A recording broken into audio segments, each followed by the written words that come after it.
Her words hit the dinner table like a slap, each syllable biting through the quiet clink of cutlery and the soft murmur of conversations around us. "You're uneducated and jobless," she spat, her wine glass trembling in her hand like a gavel about to deliver a final verdict. My mother-in-law, Maureen Blackwell, had never been subtle about her disdain for me. Her lips curled into a triumphant sneer, and I could practically see her picturing my shame like a prize she'd just won. I glanced at my wife, Brielle, hoping she'd speak up, hoping for just a flicker of defense or a quiet, "That's enough, Mom." But all I got was the same wide-eyed silence she'd been practicing since the day we got married. "Living off my daughter," Maureen went on, her voice rising as if she wanted the whole dining room, hell, the whole neighborhood, to hear. I looked at her, at the carefully arranged pearls around her neck, the way she clutched that wine glass like it was a weapon. I didn't flinch. Instead, I felt a smile creeping across my face. A small, knowing one that came from the kind of secret that makes you feel like a king even in the middle of someone else's kingdom. The secret that the $10 million business I'd built from scratch was quietly humming along in the background, more powerful than any of her cruel words. She had no idea, not a single clue. She never asked what I did, never bothered to understand the man who married her daughter. To her, I was a burden, a leech, a loser in a cheap suit.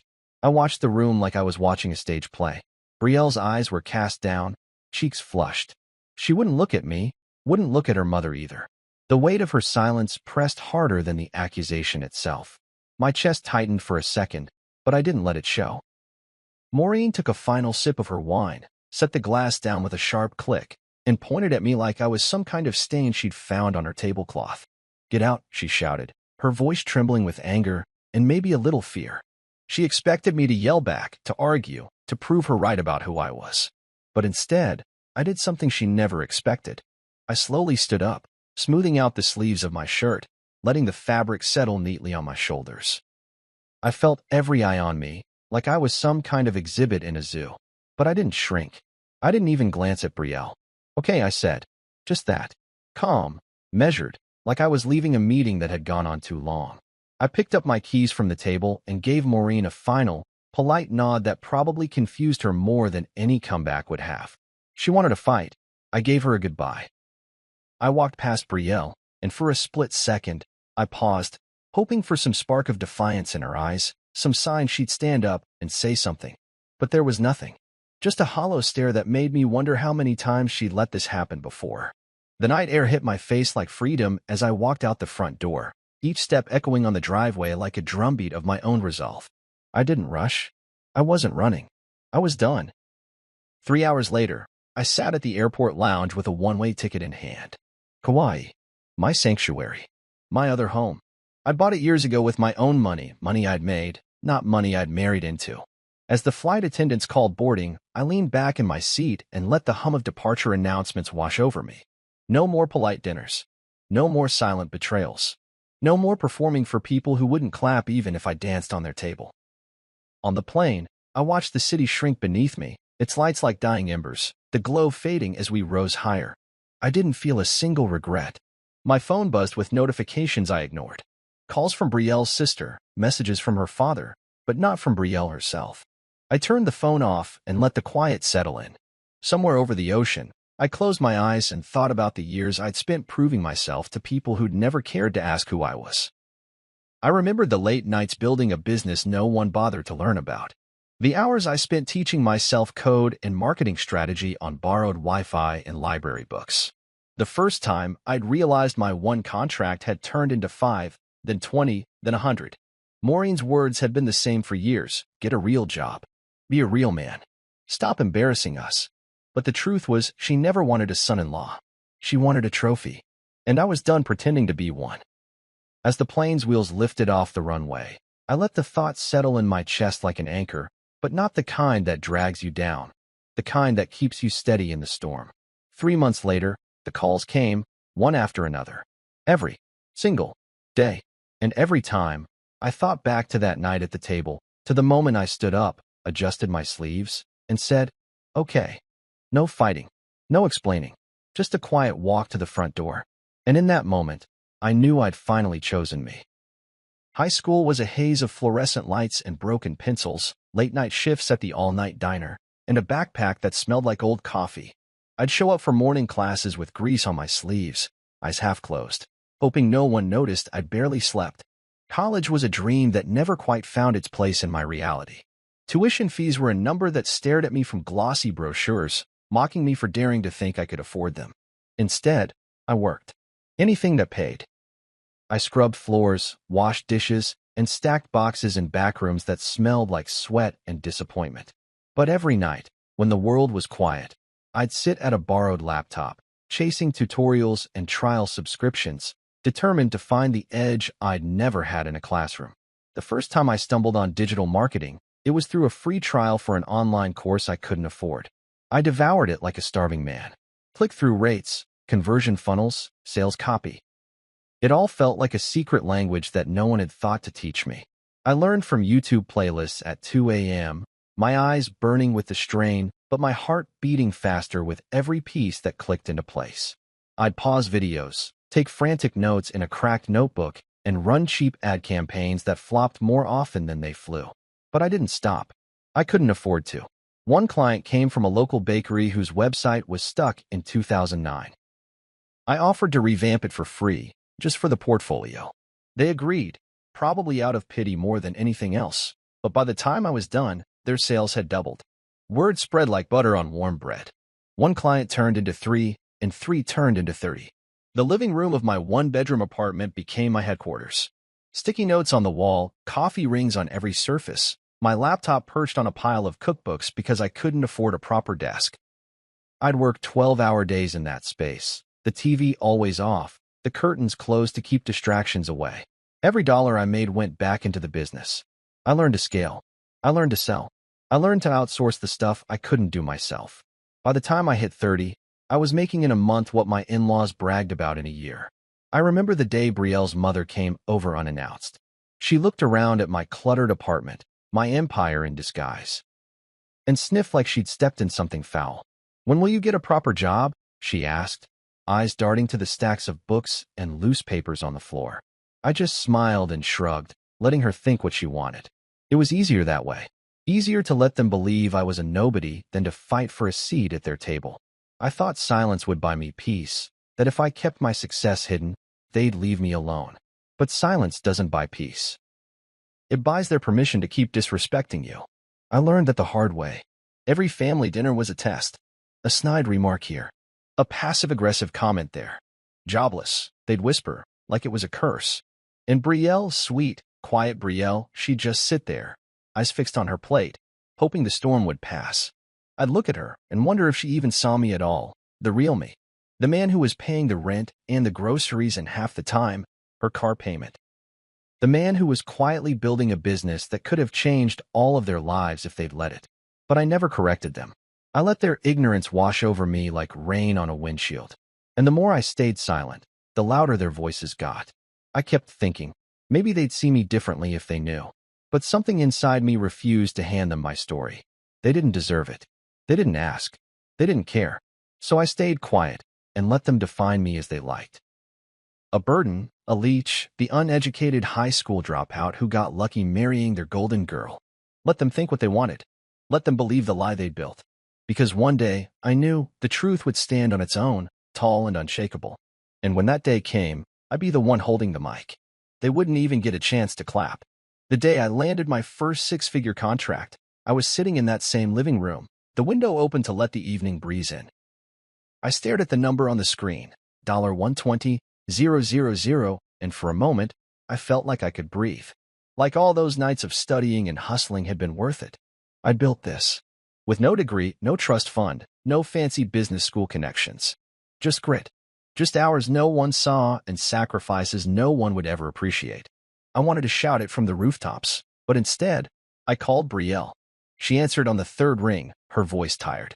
"Hey," she said, as if it were any other night. I told her about the contract, expecting her to be excited. But she just sighed and said, "That's great, babe." And that was it. No follow-up. No questions. I'd been hoping for a spark, but all I got was a spark plug that didn't fire. That was the night I realized she didn't really know me. None of them did. And maybe they never would. I hung up, closed the laptop, and sat there in the glow of the street lamp outside, feeling the weight of all the things I'd never said. I wasn't jobless. I was unstoppable. And one day, I'd show them all, without even trying. Because the day would come when silence would end, and the numbers would speak for themselves. And in that moment, I wouldn't have to prove a single thing. The night it all blew up started like any other forced family dinner at Brielle's childhood home. The air in that house always felt a little too heavy, like it was carrying the unspoken tension that lived in every corner. Maureen Blackwell had perfected the art of hosting. Everything from the centerpieces to the wine pairings screamed curated perfection, but she never bothered to hide her disdain for me. She'd always managed to make me feel like an intruder in my own marriage, a guest in a life I was supposed to share. Her smile was sharp, like a blade hidden in a bouquet of roses. Every time she looked at me, it felt like a challenge. And every time, I tried to smile back, to keep the peace, to avoid adding fuel to a fire I knew she'd light at the first opportunity. We were at dessert, her favorite time to strike, apparently. Everyone was relaxed, bellies full, guards down. The table was a vision of elegance. Fine china, gleaming silverware, candles flickering with a warm glow that belied the coldness I felt creeping in. Maureen had that look on her face, the one she wore before she pounced. Her eyes were fixed on me, her lips twisted in a smile that didn't reach her eyes. I braced myself for whatever was coming, but even then, I wasn't ready for the venom she unleashed. "You're just a high school graduate," she said, her voice syrupy sweet but sharp as glass. She let the words hang in the air, watching them settle like dust. The room went quiet. Every fork paused in midair, every conversation silenced as if the world itself was holding its breath. "No job, no future, no class," she continued, each word dripping with a satisfaction she didn't bother to hide. She leaned back, her wine glass perched delicately between her fingers like it was a trophy she'd earned. I felt every pair of eyes at that table on me, some curious, some sympathetic, some smug. I looked at Brielle, praying for her to say something, to stand up for me, for us. But she just stared at her plate, her hands folded neatly in her lap like a child waiting for permission to speak. My stomach twisted. It wasn't Maureen's words that cut me deepest, it was Brielle's silence. I could have fought back against Maureen. I'd rehearsed comebacks in my head 1,000 times. But Brielle's silence was a blade I never saw coming. I glanced around the table. Her father, her sister, even the family friends they'd invited to witness this spectacle. Not one of them looked at me like a man. Just a charity case, the guy who lucked into their family by marrying the daughter they thought deserved better. My mind raced. I wanted to scream, to flip the table, to remind them that I wasn't the one who needed a handout, that I'd built something they couldn't even imagine. But the words got stuck somewhere between my chest and my throat. A lifetime of swallowing my pride to keep the peace had trained me too well. I took a deep breath, feeling the weight of that silence pressing on me like 100 hands. I pushed my chair back slowly, the legs scraping the hardwood with a sound that felt too loud, too final. I reached for my water glass, took a sip like it was the last ritual of a man about to leave his own execution. I set it down, wiped my mouth with a napkin, and looked at Maureen. Her eyes glistened with triumph, like she'd finally won a game she'd been playing since the day I met her. I gave her a small nod. I saw her confusion flicker for a moment, the smallest crack in her armor. "All right," I said. Just that. No explanation. No fight. No apology. I let the word hang in the air like a challenge no one expected. I wasn't going to give her the satisfaction of a breakdown. I wasn't going to defend myself to people who'd never wanted to understand me. I stood up, feeling every eye follow me as I moved. My heart was pounding so loud I thought it might shatter the quiet. But I kept my head high, my steps steady. I wouldn't let them see me flinch. Halfway to the door, I felt the weight of that house lift off my shoulders. Every photograph on the walls, every candle flickering on the table, every polite smile that masked disdain. It all felt like a prison I'd finally found the key to. I didn't pause to look back. I didn't need to. I knew what I'd find.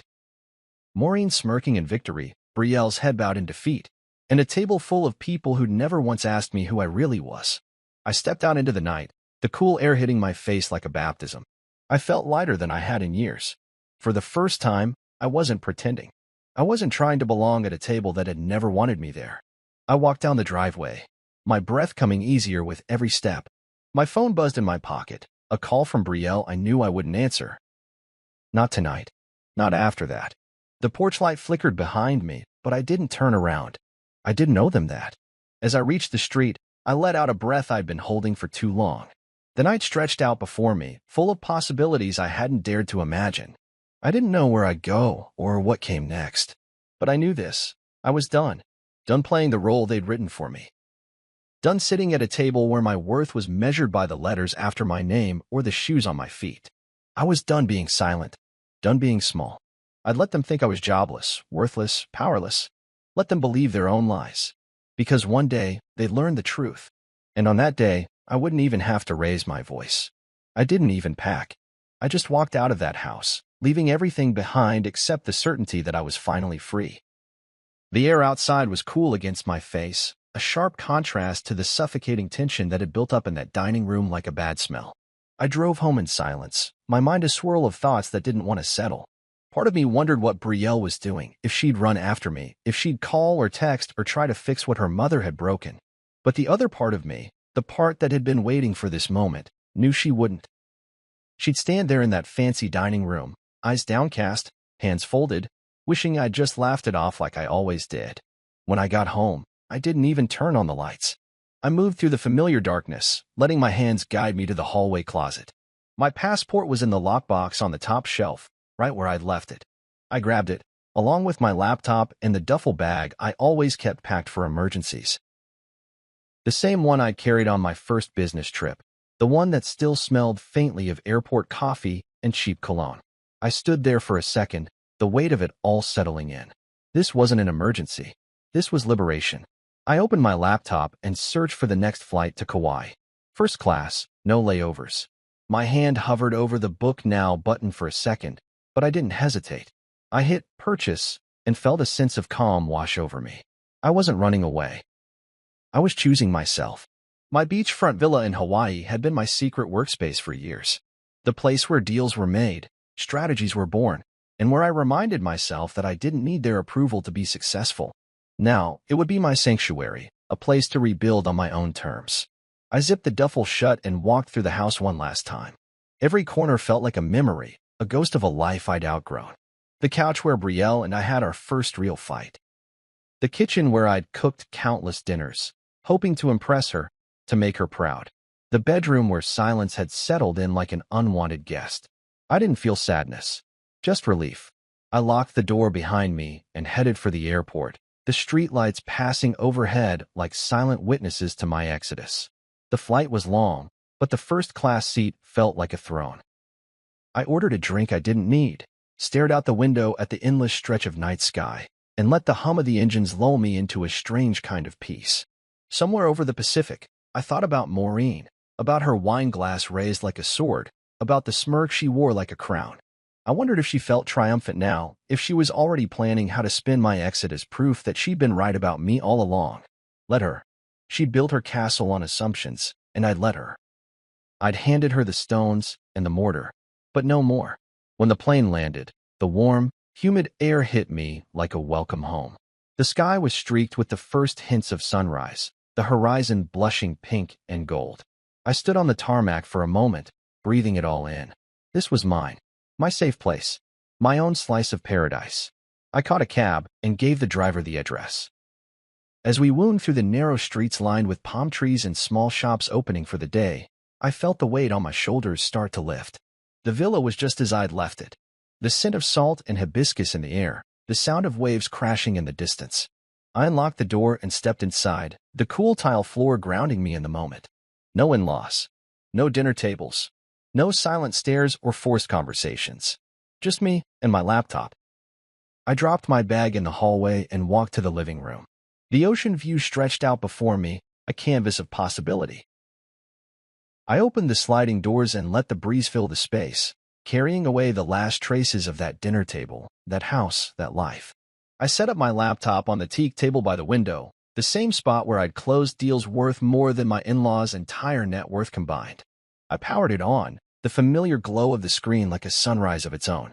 Within a week, I'd landed 2 new contracts, each one bigger than the last. My phone buzzed with congratulatory emails and calendar invites from CEOs who actually respected me, who saw me as an asset, not a liability. Every time I hit send, I felt a little stronger, a little more like the man I'd always known I was. Within a month, my name was on a major tech blog, the headline a quiet vindication of every hour I'd poured into this business. They called me a disruptor, a success story, a leader. Words Maureen would never understand. Words that weren't for her. Meanwhile, back in Brielle's world, the calls started. At first, just a trickle, a voicemail from her, a text from her sister. Then it was a flood. Missed calls, emails, messages that started polite and turned desperate. They didn't get it. They never had. They built their world on assumptions, and now that I'd stepped out of it, they realized I was the foundation. Without me, the cracks were starting to show. I let the calls go to voicemail.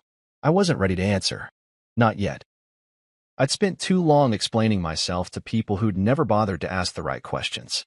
Now, I was busy asking myself better ones. Who am I when I'm not performing?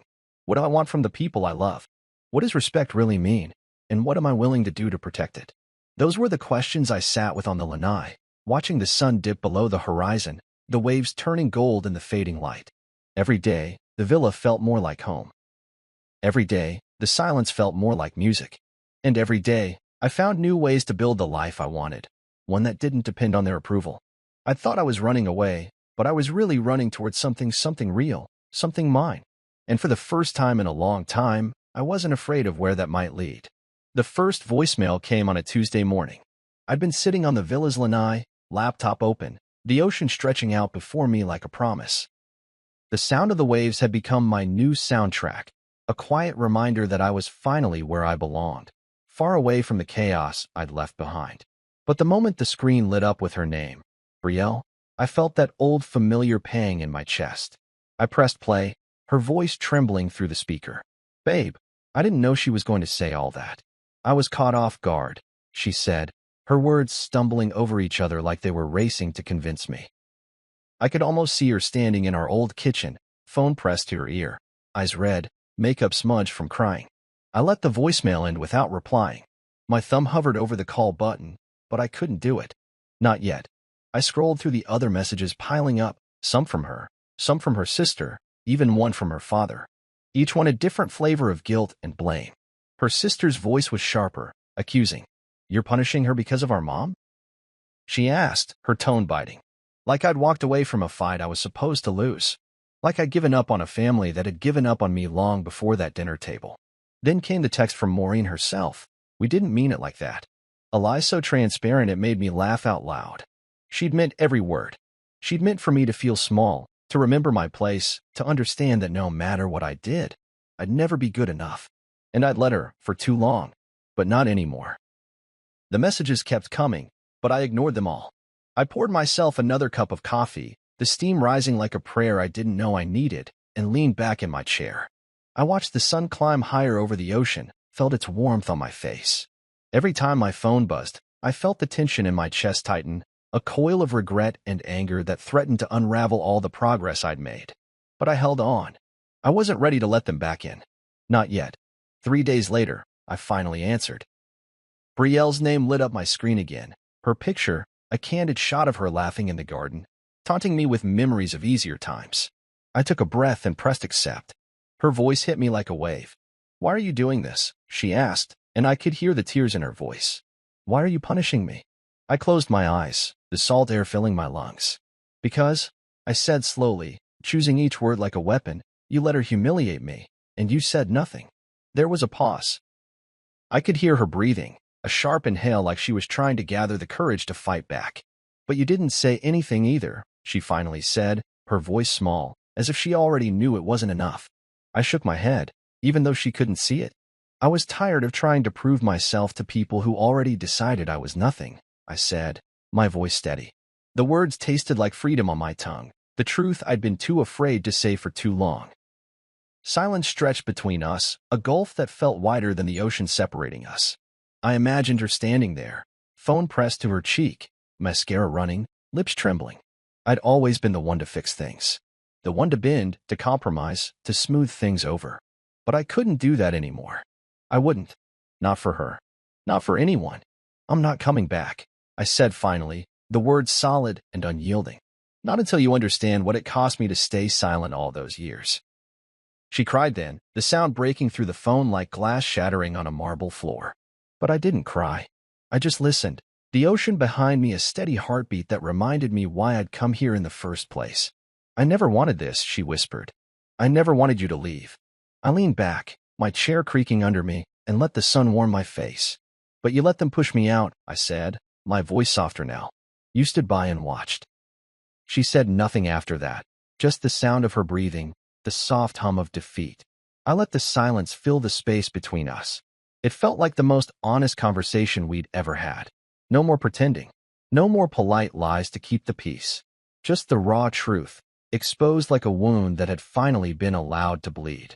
When the call ended, I sat there for a long time, the weight of the conversation settling into my bones.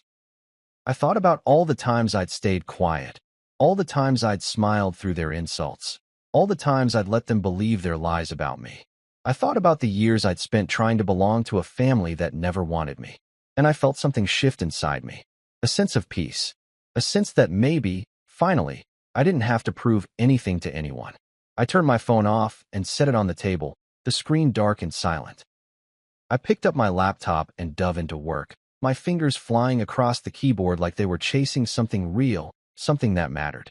Every email I sent, every strategy one drafted, every contract I signed, it was all mine. No one could take that away from me. Not Maureen, not Brielle, not anyone. The calls kept coming, but I didn't answer. Not until I was ready. And even then, I knew I'd never be the same man who'd sat at that dinner table, waiting for someone else to defend him. I'd learned that silence doesn't buy peace. It just buys them time to sharpen their knives. And I was done letting them. 3 weeks into my Hawaii reset, I woke up to a text from Brielle's father that made me laugh so hard I nearly dropped my coffee. Maureen's birthday is coming. Come back and surprise her. It read, like he'd forgotten the last time I saw Maureen, she'd practically spat in my face and called me worthless. Like he thought all the damage she'd done could be erased with a piece of cake and a plastic smile. I pictured Maureen's birthday dinner, imagined her face when I walked in, the forced cheer in her eyes when she realized I'd survived her venom. And I laughed. They still didn't know. Didn't know the villa I'd fled to his mind, bought with money I'd made on my own terms, money I'd earned with late nights, risk, and grit, not through their dinner parties and connections. Didn't know that the anonymous investor who paid for the new roof at their church, yes, the same one Maureen bragged about at every service, was me. I'd written that check after Brielle had told me her mother was afraid they'd have to close the church if donations didn't come in. I'd sent the money quietly, no signature, no strings, because I still wanted to be decent, still wanted to be the bigger man. They'd praised that investor in the Sunday Bulletin. Maureen had called him an angel. If only she knew. And the wine brand they worshipped at every family gathering. The one they toasted to celebrate anniversaries and promotions. One of my clients. A small piece of a marketing campaign I'd designed. They didn't know that the discount code she shared with her friends at the country club had been built in a conference room in my villa, my team analyzing every detail to make that bottle feel like a luxury she couldn't afford without me. The irony wasn't lost on me. I scrolled through my phone, reading the messages from Brielle's father, the ones that dripped with a strange mix of desperation and obliviousness. She misses you, he wrote. She didn't mean it. I nearly choked on my coffee. She'd meant every word. She'd meant for me to feel like I didn't belong, like I'd never belong. That was her way, control through shame, power through humiliation. I set the mug down on the table and stared out at the ocean, the waves rolling in like they always had, constant and untouchable. I thought about the way I'd let them define me for years. The way I'd shown up to every family dinner wearing my best suit, pretending I was grateful to be there, letting them believe I was the lucky one. I'd let them think I was jobless because it was easier than explaining the hustle, the risk, the sleepless nights. Easier than laying out the contracts and the invoices and the digital footprints of a business that had outgrown the apartment I started it in. Easier than showing them that their dinner table gossip had no power over me anymore. They'd spent years treating me like a charity case, a man who'd stumbled into their daughter's life and latched on because he had nothing of his own. But the truth was, I'd always had everything they wanted and never dared to reach for themselves. Freedom, control, the ability to build something from nothing and watch it grow into an empire. They thought I was broke, that I'd come crawling back to beg for their acceptance. But they didn't know that every time I stepped away from their table, I was stepping into a life they couldn't even dream of. I thought about going back for that birthday dinner, just for the satisfaction of seeing Maureen's face when I pulled up in the rental car, when I walked in wearing a suit that cost more than her dining room chandelier. I imagined the polite applause, the forced smiles, the way she'd offer me a seat at the table she'd tried to keep me from. But then I pictured the conversation, the small talk, the inevitable barbs hidden behind every compliment, and I felt the bile rise in my throat. I'd spent enough time trying to fit into a world that was never mine. I'd build a world of my own, and it was time I started living in it. I opened my laptop and pulled up my financial dashboard. Numbers danced across the screen, contracts signed, invoices paid, a future that didn't need her approval or her birthday dinners. I'd built this. Every dollar, every client, every late night spent perfecting proposals while they slept. I was the investor. I was the silent partner. I was the one who'd kept their world spinning without them ever knowing my hand was on the wheel. And now that I'd stepped away, I realized I'd been the one propping them up all along. They thought I was broke. They thought I was lost without them. They thought I'd come running back the moment they called. But the truth was, I'd been free from the moment I chose to walk out that night. Free from their expectations, their assumptions, their demands that I be grateful for scraps when I was building feasts elsewhere. They didn't know that the house they envied online was mine, that the beach view they'd swooned over in my photos was my living room, that the anonymous donor they'd thanked in Sunday service was the man they'd dismissed as jobless. I let the thought settle in my chest like an anchor, grounding me in a truth I'd always known but never let myself believe. I didn't owe them anything. Not my time. Not my money. Not my presence at their table. I closed the laptop and leaned back in my chair, the ocean breeze carrying away the last traces of their hold on me. I kept my money quiet because I thought silence bought peace. But silence had just given them space to underestimate me. And I was done being underestimated. My phone buzzed again, another message from Brielle's father. "She's sorry. Come home." I stared at the words for a moment, my finger hovering over the reply button. But then I put the phone down and stood up, stretching my arms to the sky. The sun was high, the waves calling, and my life was waiting. They thought I was broke. They thought I was powerless. But the only thing I'd ever been was quiet. And now, even the silence felt like a luxury I'd earned. I sat at the edge of the lanai, the ocean stretching endlessly before me, when I decided it was time to say what needed to be said. For too long, I'd let their voices fill my head. Maureen's sharp jabs, Brielle's timid silences, even the pitying looks from Brielle's father and sister.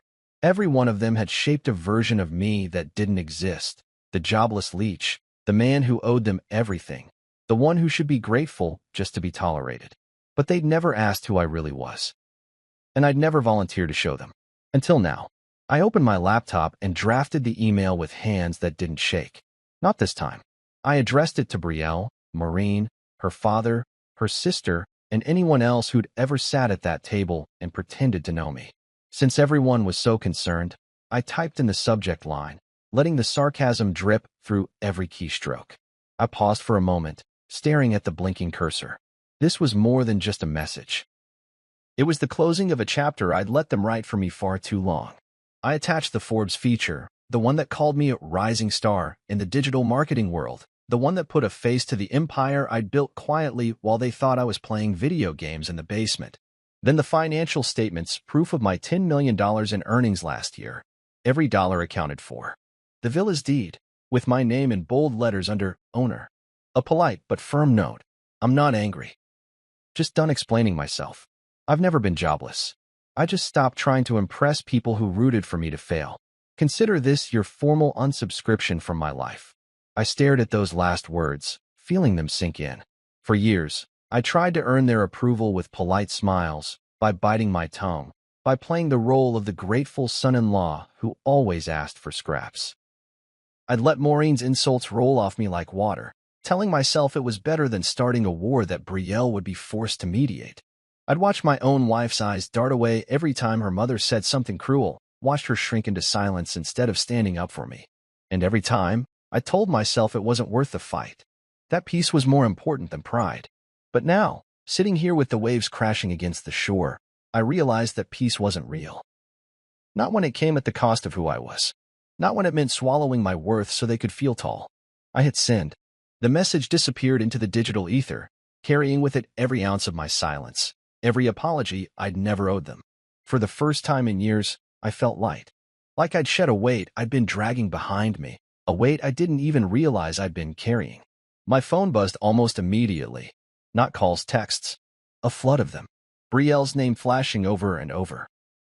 Please call me. We need to talk. This isn't fair. Maureen's number 2. We didn't mean to hurt you. Lies, all of them. They'd meant every word at that dinner table. They'd meant for me to feel small. And I had. But not anymore. I didn't open the messages. I let them pile up, each one another reminder of the life I was leaving behind. For 2 days, my phone didn't stop buzzing. Each notification felt like a mosquito bite, annoying but harmless. I let them buzz. Let them beg. Let them try to rewrite the story I just closed. I spent those days working, signing new clients, refining marketing strategies, building a future that had no room for their approval. Every time the screen lit up, I felt stronger. I didn't know them explanations anymore. I didn't know them anything. On the 3rd day, the calls slowed, the texts fewer, the desperation fading into silence. I imagined them sitting around that same dining table, Maureen with her wine glass trembling, Brielle staring at her phone, her father trying to smooth things over. I imagined the questions. Did he really do all that? How could we not know? Why didn't he say anything? The answer was simple. They never asked. And I was done volunteering my truth to people who couldn't handle it. I stood on the lanai that evening, watching the sun sink into the sea, the sky painted in gold and purple. I thought about every time I'd sat at that table, every time I'd smiled through their barbs, every time I'd let them believe I was less than what I was. I thought about the nights I'd spent working when they thought I was wasting time, the sacrifices I'd made to build something they'd never understand. And I felt proud, not in a boastful way, but in the quiet, steady way that comes from knowing you've finally claimed your own story. The waves rolled in, steady and unyielding, like my own resolve. I thought about Brielle, about the way she'd stood there, silent, letting her mother's words bruise my heart. Maybe she'd never known how to fight for me. Maybe she'd never wanted to. Maybe she was just as trapped in Maureen's world as I'd been. But I couldn't rescue her from that anymore. I couldn't be the man who stayed silent, so she wouldn't have to pick sides. I'd pick mine, and it wasn't at that table. I took a deep breath and turned back inside. My laptop sat open on the table, the screen still glowing with contracts and opportunities. My future, my work, my name on every dotted line. I smiled, feeling the truth settle in my bones. I was never jobless. I was never powerless. I'd just been too quiet. And now that I'd found my voice, I wasn't going to lose it again. Brielle showed up on a humid Thursday afternoon.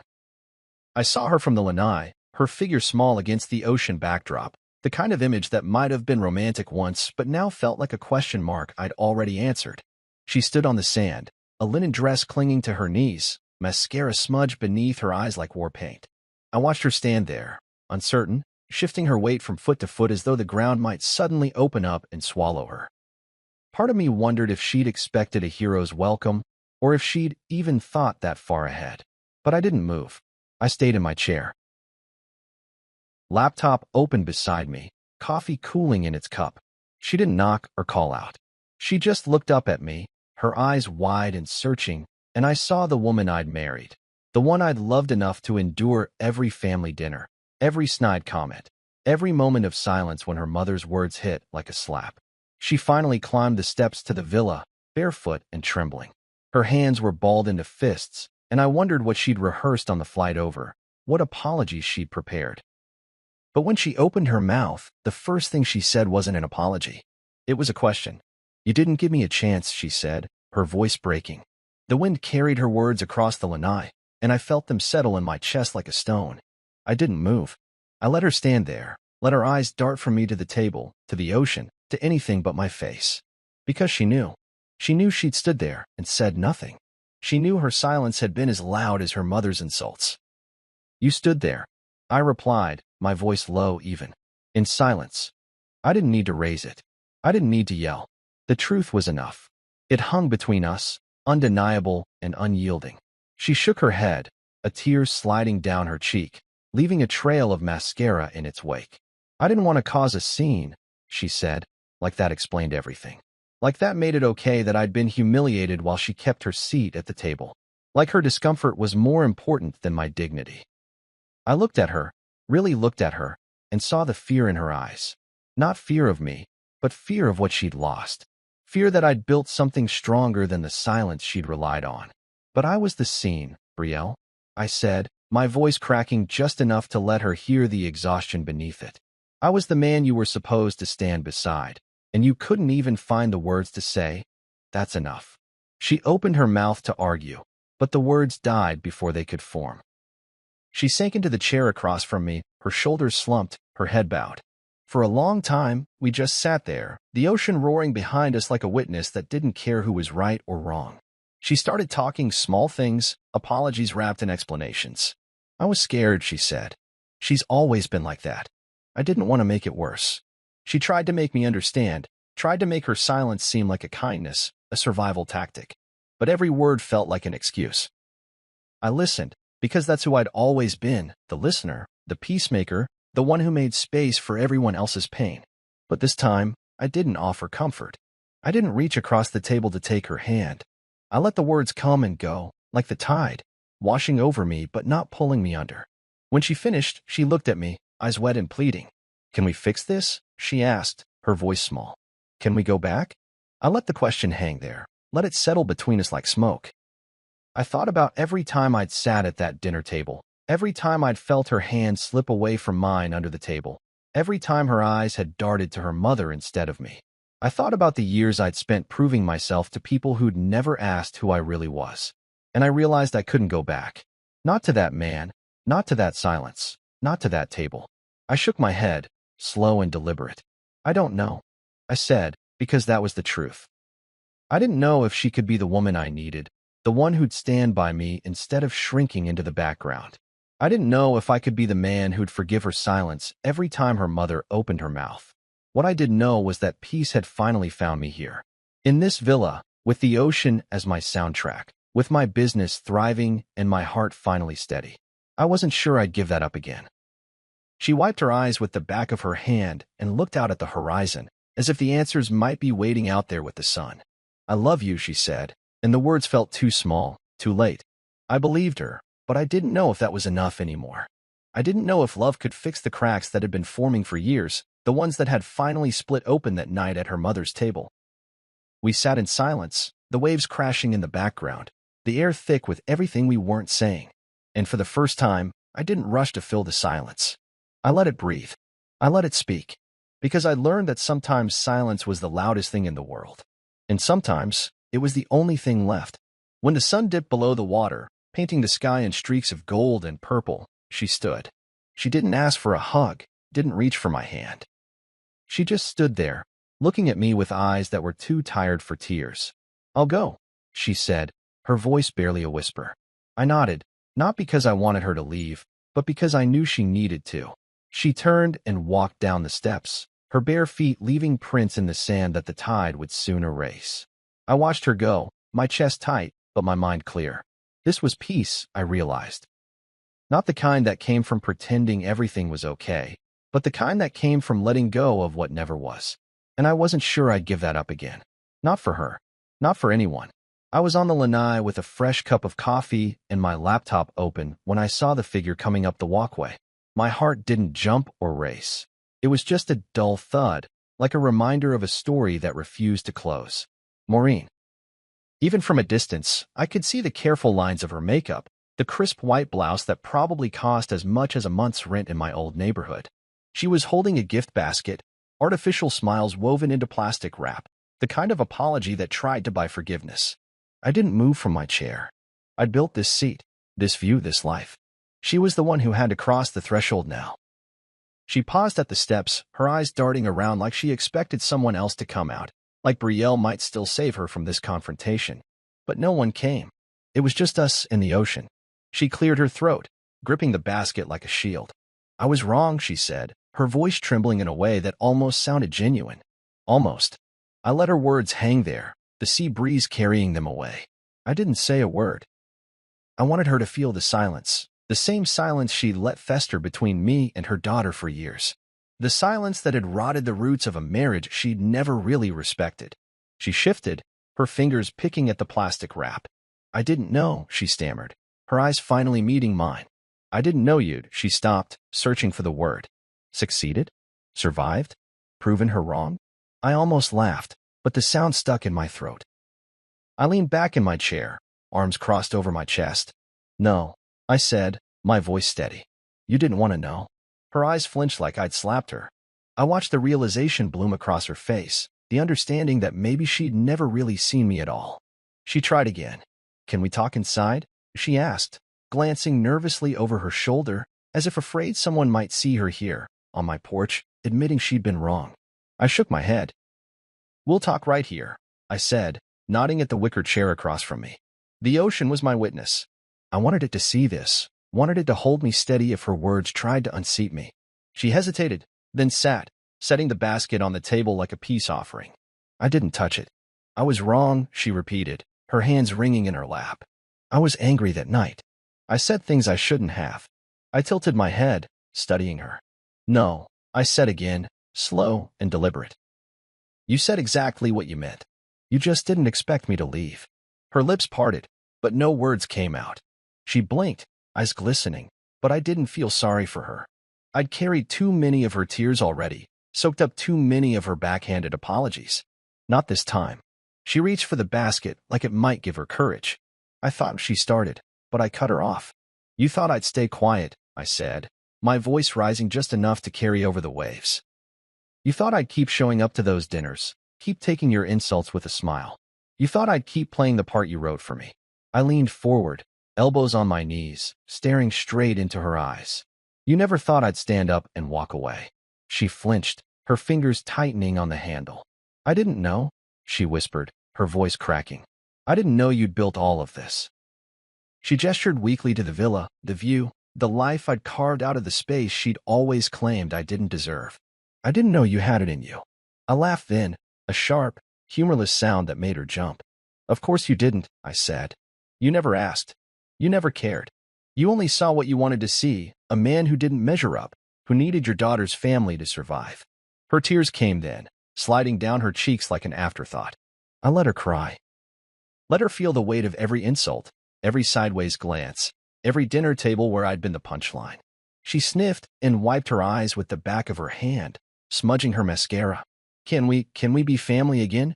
She asked, her voice small, fragile. I leaned back in my chair, crossing my arms, the ocean breeze cool against my skin. Family doesn't talk to each other the way you talk to me, I said, each word its own hammer. Family doesn't stand by while someone that love is humiliated. She opened her mouth to protest, but I raised a hand. No, I said. Listen to me. That night at your table, you showed me exactly who you are. And you showed me who I am to you. Nobody. She shook her head, but I kept going. You called me jobless. Useless. You humiliated me in front of everyone. And the worst part? My own wife sat there and let you. So no, Maureen. We can't just pretend it never happened. She covered her face with her hands, her shoulders shaking. I watched her, feeling nothing but a cold kind of finality. I'd carried her judgment like a weight for too long. Let her carry her own guilt now. I'm sorry, she sobbed. I really am. I sighed, the sound lost in the crash of the waves. I know, I said, but your sorry doesn't change what you did, or who you are. I stood then, pushing back my chair and looking down at her. You can take the basket with you, I said, nodding at her bride. I don't need it. She looked up at me, her eyes red and pleading. Please, she whispered. But I shook my head. No, I said, my voice firm. I don't owe you anything. Not an explanation. Not forgiveness. Not a seat at my table. She opened her mouth, but no words came. I turned and walked inside, leaving her on the porch with her basket and her tears and her apologies that came too late. Inside, I stood at the window, watching her sit there, the sun setting behind her, casting long shadows across the deck. I wondered if she'd finally see me for who I was, or if she'd always see the man she'd decided I was all those years ago. I wondered if she'd ever understand that the silence she'd counted on had ended the moment I chose to leave. And I realized it didn't matter. I'd built a life without her approval. A life that didn't need her blessing. A life that was mine. She stood after a few minutes, the basket dangling from her hand like a burden she wasn't sure she wanted to carry. She walked down the steps, her head bowed, and I felt a pang of something regret. Maybe. But it passed as quickly as it came. Some bridges don't need rebuilding. Some doors don't need reopening. And some people don't deserve a second chance to sit at your table. I watched her walk away, the ocean breeze lifting her hair, the sun painting her in gold and red. She looked small against the horizon, just another figure fading into the distance. I turned away from the window, the villa quiet around me, the hum of my laptop a steady reminder of the life I'd built on my own, for myself. I sat down at the table, opened my laptop, and dove back into the work that had given me everything she'd tried to take away. Every keystroke felt like a declaration. I am enough. I have always been enough. I didn't hear from her again that night. No calls, no texts, no emails begging for forgiveness. And I didn't expect to. Some people can't face the truth. Some people can't look in the mirror and see who they really are. And maybe that was her story to live with. I had my own story now, one that didn't include her approval or her acceptance. I leaned back in my chair, staring at the screen, the ocean a steady rhythm beyond the window. For the first time in years, I felt free. Free from her judgment. Free from their expectations. Free from the need to explain myself to people who never really saw me. I'd spent too long trying to earn a place at a table that had no seat for me. But now, I had my own table, my own view, my own life. And I wasn't going to let anyone take that from me ever again. I didn't move back. The idea of it felt like trying to squeeze myself into a suit 2 sizes too small, all seams and no room to breathe. The villa on the coast had become more than just a hideaway.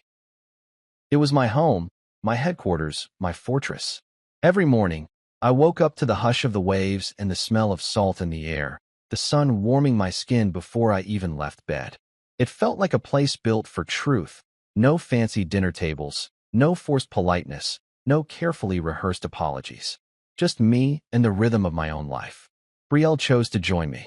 She came with a small suitcase and a quiet determination in her eyes, a determination I hadn't seen since the early days of our marriage. She didn't come out of guilt, or at least that's what I told myself. She came because she wanted a fresh start, because she'd finally learned that silence wasn't love, and that love wasn't a shield from consequences. We rebuilt carefully, piece by piece. There were boundaries now, honest ones that didn't bend for convenience. No more silent dinners where the air vibrated with unspoken accusations. No more pretending that love meant accepting every slap from the world, including the ones her family had delivered with a smile. Maureen stayed where she was. She still sent the occasional text, the occasional birthday card with a forced "love you" scrawled in neat cursive that always felt like a test. But I didn't reply. I'd learned that some bridges burn so completely they leave nothing but ash behind. And that's fine. I didn't need her at my table anymore. I didn't need her at all. Brielle understood that now. She didn't ask me to forgive Maureen, didn't beg me to come back to the family fold. She respected the distance I'd built, and in that respect, I finally found the partner I'd always needed. The business grew like a living thing, its roots stretching further than I'd ever dreamed. I hired a team, built a mentorship program for high schoolers who'd never had a shot at college. Every week, I get letters from kids who reminded me of myself. Scrappy, overlooked, but brimming with potential. I taught them what no one had taught me, that your worth isn't decided by a degree or a dinner table invitation. It's decided by the work you're willing to do and the integrity you bring to the grind. Those letters, those stories, they reminded me that the pain I'd carried all those years hadn't been wasted. It had grown into something that fed others. Sometimes, on quiet afternoons, I'd catch Brielle watching me from across the room. There'd be a softness in her gaze, a kind of wonder that maybe she'd never allowed herself to feel before. And in those moments, I'd smile at her, not because I needed her approval, but because I wanted to share the life I built with someone who finally saw me. We'd sit on the lanai together, our knees brushing, our fingers laced, and watch the sun dip below the horizon like it always had, like it always would. We didn't talk about Maureen, or the family dinners, or the apologies that had come too late. We didn't need to. We'd said all that needed saying the night I walked away. I'd learned that peace isn't always found in proving yourself right. Sometimes, peace is found in knowing you never needed their permission to begin with. That's what the villa taught me. That's what the ocean whispered every morning when the tide rolled in. It didn't matter how many times they tried to paint me as the villain, the failure, the jobless fool. I knew who I was now. I was the man who'd walked away from the table they'd set for me, and built one of my own. Maureen still thought she could find her way back in with gifts and half-hearted apologies, but I knew better. She'd made her choice when she'd let her words slice me open that night. And she'd made her choice every time she'd watched Brielle shrink into silence instead of standing up for us. I couldn't unhear the things she'd said, and I wouldn't pretend they hadn't left a mark. But I didn't carry that weight anymore. I'd left it on that dining room floor the night I stood up and said, "Okay, peace has a view. Mine looks like sunrise over the ocean, emails from clients who respect my work, kids who tell me I'm the reason they believe in themselves." It looks like Brielle, her hair tangled from the wind, her smile shy but real, finally unafraid to stand by my side. It looks like a life lived on my own terms, built from grit and late nights and the belief that I was enough, that I'd always been enough. And every time the tide comes in, I remember the man I was at that table, quiet, beaten down, waiting for permission to stand. I remember him, and I thank him for finally choosing to walk away. Because sometimes, the best way to prove you're right is to stop arguing and start living. And I plan on living every damn day.